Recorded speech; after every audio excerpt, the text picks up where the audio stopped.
So, it seems like Joltz has uploaded a first look everything you need to know. And the fact that this is ready to go means that he's had this trailer ready. And this breakdown ready to go. So, good job, Gearbox. Also, gotta love Joltz for stealing my thumbnail style. Shout out, Joltz. At the Game Awards today. Alright, let's see what Joltz has to say in his fully fucking produced video that he got out in 9 minutes. We just had our first look at Borderlands 4 at the Game Awards today, so let's go over everything you need to know. First off, if you want to watch the full trailer, I will link it in the description. But in this video, we're going to... You're a pussy for not uploading the full trailer. Focus more on a breakdown. Starting off, we have the ending of the teaser trailer where some mysterious figure is looking at a psycho mask. It zooms out and we see the side of their head. Now, it's been widely speculated that this is a Guardian, but from the looks of it, I don't think it is. This looks like something entirely new.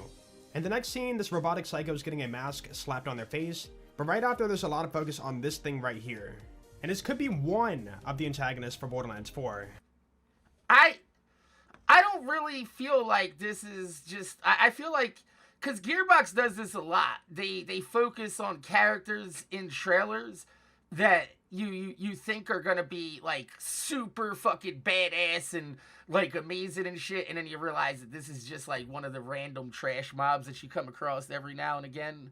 So I don't know if she's going to be actually important or not, but it looked like we seen other versions of people walking with big mechanical arms too. So it's possible that this might just be an enemy type. And I'll get to that in just a second. As you can see, they have a diverse and strong following.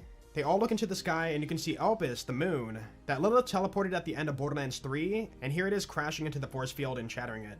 So Lilith has done something pretty big here, and they don't look too happy about it. Now, you might be wondering, what is this planet that we crashed into?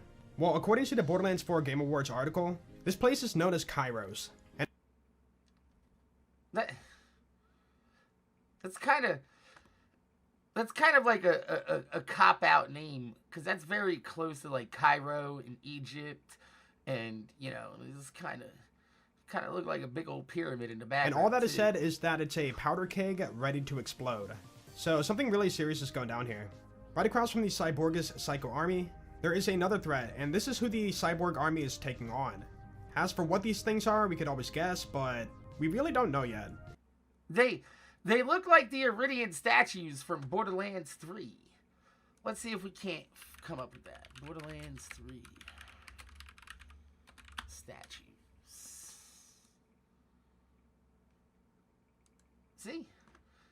They look like the Iridian statues. See? These are Iridians. See? I don't know how people don't see that. Look at the neck structure. You know? And then look. The dudes with the hats.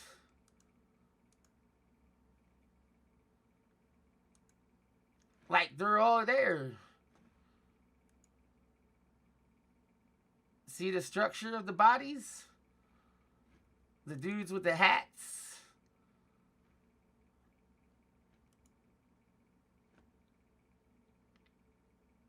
See? The Iridian structure kind of looks like an Iridian here, the head. These look like actual Iridians. We really don't know yet. And these motherfuckers look like armored Iridians, see? Like they're in fighting armor and gear. But we really don't know yet. Right after getting an overhead of this massive organized army, we zoom up to the rocks and we see a shadowy figure. From the notes, we are told this is the Timekeeper, a ruthless dictator who dominates the masses from high. Timekeeper is a pretty serious name. Is he gonna actually control time? And it does beg the question, are we gonna experience time travel in this game? But all you need to know is this. I hope we don't experience time travel in this game. And I hope his name is the Timekeeper, like Gearbox is coming from like a corporation look at it. Like he keeps the time and he said he's an organized dictator. So is he like meticulous about keeping time? Or is he actually keeping time? I think he might be more of like a corporate timekeeper, but I hope we don't see any time travel in Borderlands because that's just a cop out. It's bad writing. This guy is the big bad, and it's who we're taking down. Now we see the robotic cultist bandits from before, running in to fight that army we just saw.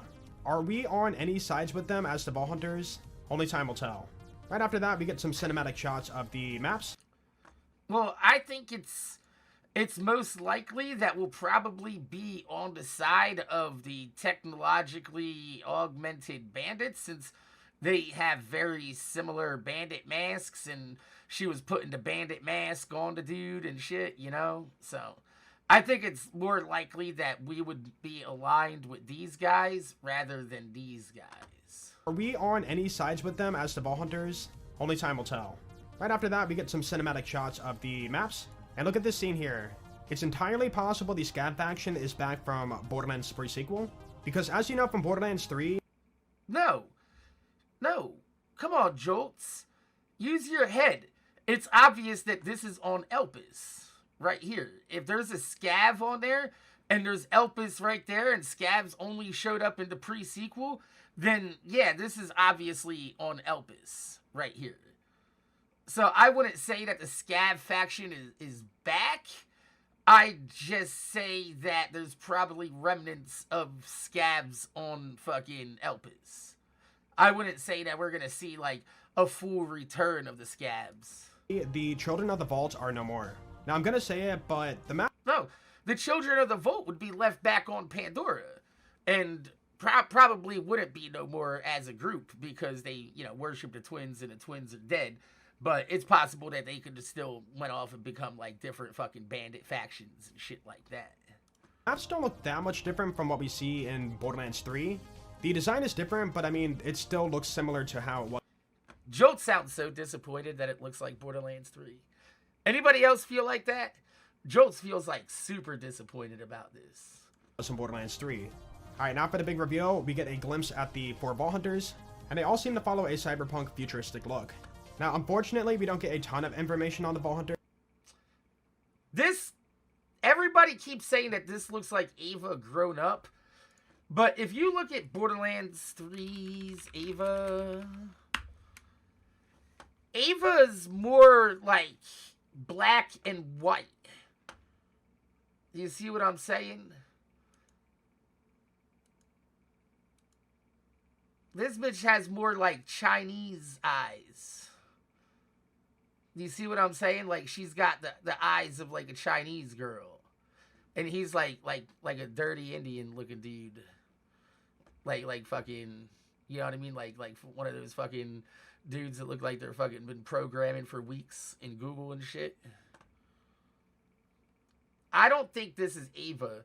I think with the way she looks, because she's wearing a lot of purple, and in Wonderlands, they use dark magic to do lifesteal. And I feel like that might have been like a precursor to her. It could just be a customization on Ava. But I feel like this is a new character that we've never seen before. And she might be like the Life Leech character that has Tyrene's old powers. And that's probably intended because they want to show that off later on. This girl right here is going to have the lowest pick rate of any character in any Borderlands ever. Even lower than Axton. She does not look interesting at all. And it's not because she's black. It's just look at her, bro. Like, who wants to play as this? Nobody. Like, nobody ever wanted to say, yo, you know that sassy black bitch that got arrested on Midwest Safety? I wish they made her a playable Vault Hunter in Borderlands 4. You know what I mean? Like, this looks like every black Karen I've ever seen in my life. They're like, let's just throw a short Karen black girl with fucking a big ass weave and everybody's gonna be fucking happy. Like, ain't nobody trying to play as this, bro. This dude looks pretty cool, but he looks very similar to the character that I made for my game, Bloodlines, but we ain't gonna talk about that. We see the big guy slam into the ground, so slamming could be back. And we also get a first look at the guns, and they have that Borderlands 3 vibe to them. As for the guy on the left side... Let's go back to that. See? Bro. Who wants to play as this? What the fuck is this, bro? I still don't think that's Ava. I still don't think that's Ava.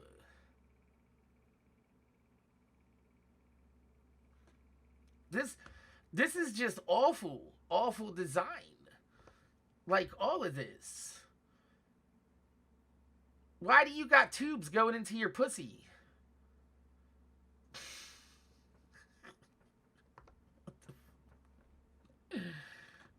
She's powered by vagina.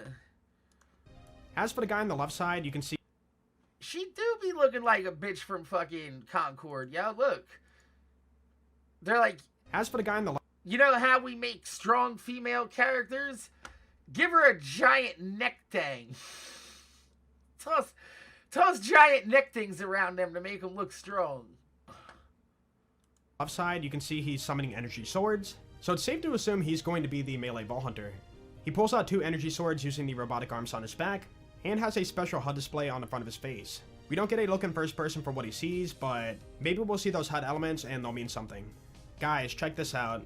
This is the playable siren. Unfortunately, we don't get any gameplay of the siren action just yet, and before people point it out, I don't think this is Ava. Joltz has played this game and he knows that this is not Ava, so we have confirmation that this is not Ava. Right here. Some have speculated we're playing Ava, all grown up, but Ava has blue siren tattoos. This chick has purple, so it's something entirely different. In this scene, you can see one of the iconic psychos, but they look much different. He said the same thing I did, however, that could just be customizations. In this scene, you can see one of the iconic psychos, but they look much different, more futuristic, and there's a lot more tech going on. It seems the bandits have tech behind them now. And guys, look at this.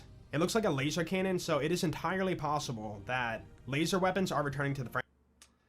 I wouldn't say that this is confirmation that laser weapons are returning to the franchise, because laser weapons were not in Borderlands 3, but they still had the Torg laser exploder, and that was kind of like it, but you know, it could just be a laser, like just one-off laser gun. Franchise. I've always been a fan of those in the pre-sequel, so glad to see that. Check this out. Digistructing a vehicle from nowhere. I looked around in the scene and I do not see a car station anywhere near the guy. So that means we're going to be in an open world Borderlands. Because they said that you can go from zone to zone without having to load. So it's looking like we got an open world Borderlands here, guys. We might be taking the Destiny route and summoning our vehicle from anywhere on demand. I think that's a good change because tracking down a car station is no fun once your car blows up. And this makes traversing the land much easier. As for the car, very steampunky, not much to really say about that.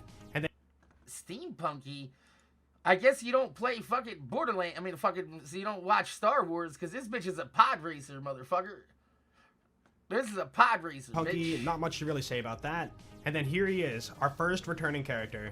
Gotta say, Zane is one of my favorite characters from Borderlands 3, so it's good to see him return. I don't care about Zane, bro. Like, am I the only one that thought the Borderlands 3 characters were bland and boring? And he's got a new look to him. Well, not his clone. I like that, and hopefully he plays a major focus in the game. Or, you know, just give us side missions, something fun to do. Right after that, we see 2 more people, and I think this guy and this girl are the playable characters, just with different customizations. Let's see what Jolt says. 2 more people, and there's nothing told about them, but they might be important for the story. And then I don't think they're important for the story. I think these are 2 of the playable characters as with different skins on them, bro. I think these are skins. These are customizations. Of course, we find Claptrap. Claptrap doesn't look much different, but this time around, he has a tool belt. I might be looking too far into this, but maybe he revives the Claptrap line? I mean, after all, he did build Veronica, a Claptrap unit, in BL3. It's not impossible. Okay, now for the loot. And every... Okay. I don't know if you guys have noticed, but we were seeing this. a couple of these legendaries have like a rainbow swirl around it. It looks green here, but if you look, it's got like a rainbow swirl. So I'm not sure if that's anointments returning or some short, but that does not bode well for the franchise if they're bringing back anointments. Everybody's big question: are anointments going to return? Well, if you look at the loot, all of the non-legendaries are standard beams, and then the legendaries have a special like rainbow effect around them, and it's only on the legendaries. So maybe this is Yeah, but you're not noticing that some of them have a green effect around them. the standard beam for legendaries, or maybe legendaries get a special extra, I don't want to say it, but anoint? I hope not. We don't see any cards, so we can't confirm any bonuses or anything like that. But they have that iconic orange beam. The beam's taller than all the other rarities, and it has a nice little rainbow effect around the bottom.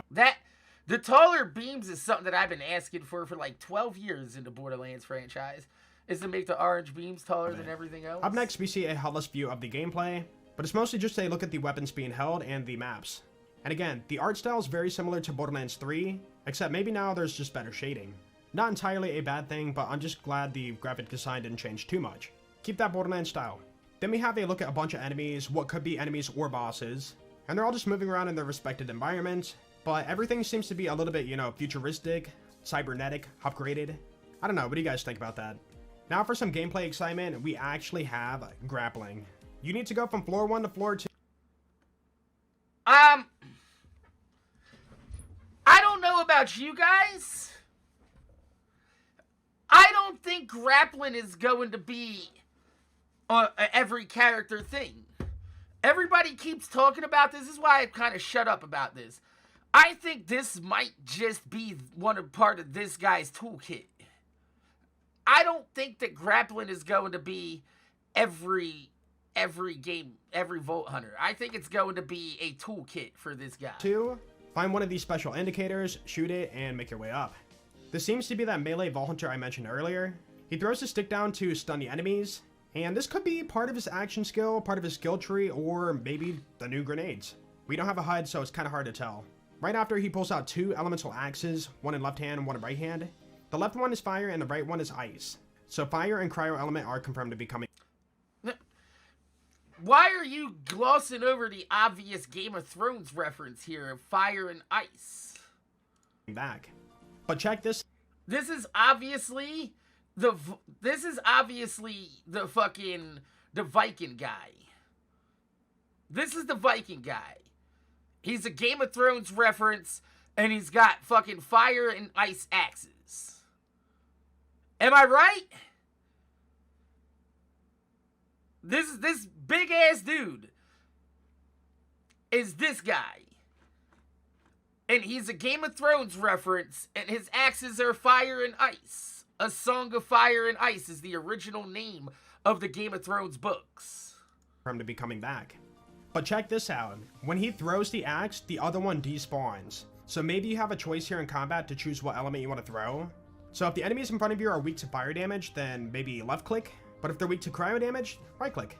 At the very end, we do... So, it's kind of like dual-wielding Gunzerkin melee. You see the Timekeeper standing in front of a vault, and surrounding him seems to be the aftermath of that battle happening at the very beginning of the trailer. The Timekeeper is still a mystery, and I'm sure we're going to get more information on this guy later on. At the very end, we see a bunch of flashes, and a lot happens. And then we see even more of these crypto quotes, and at this point in time of recording this video, it has not been solved, but I will be sure to pin a comment down below once it is. Anyways, that's going to be it for the reveal. Let me know what you guys think about all this down below in the comments. Personally, this trailer was a little bit exciting, but there's still so many unanswered questions, and... Bro, Joltz is... Oh my god. Say it, Joltz! I know you want to say it, bro! I need to see some more gameplay before I decide.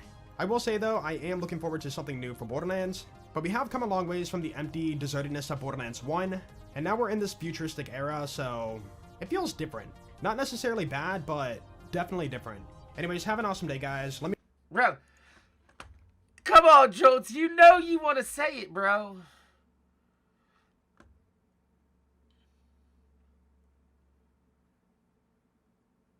Sad seeing my favorite game series slowly die. They're bland as hell. Yeah, they need some energy. Looks like a Borderlands 3 DLC. Yo, it's bad when Joltz's fucking comments look like this. Bro, this is bad when Joltz's comments look like this.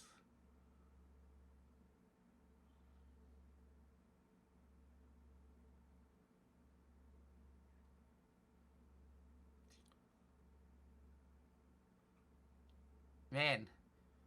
Not a fan of the Concord looking Vault Hunters. Ah! I told you.